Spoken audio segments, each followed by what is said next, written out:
আসসালামু আলাইকুম ভিউয়ার্স, তোমরা সবাই কেমন আছো? আশা করছি ভালো আছো। আমি আলহামদুলিল্লাহ ভালো আছি। তো আজকে ঈদের দিন ভাই, আর সবাইকে ঈদের শুভেচ্ছা। আর মার্জেল যে চ্যালেঞ্জটা করেছিল ভাই, যে জেড 900 যে 145 হুইল মেরে দেখা, তো ভাই আমার কাছে তো জেড 900 নেই, মাসুদ ভাই জেড 900 আছে। তো মাসুদ ভাই বলেছে 2-3 দিনের মধ্যে আসবে সেখানে।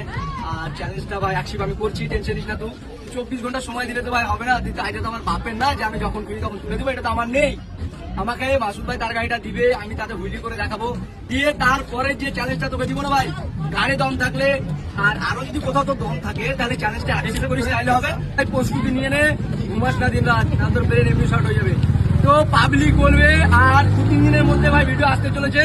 তোর চ্যালেঞ্জ ভাই আমি অ্যাকসেপ্ট করছি, বাস 2 দিনের মধ্যে করছি। দেখ ভাই, তুই আবার রোস্ট করবি যা, তোর কাছে তো 24 ঘন্টা সময় ভাই। জেন্ডার হ্যান্ডারটা আমার বাপের না আর আমার নেই, তোমাকে 2 দিন সময় লাগবে। হ্যাঁ, এদের পাবলিক কি বলছে, হবে তো?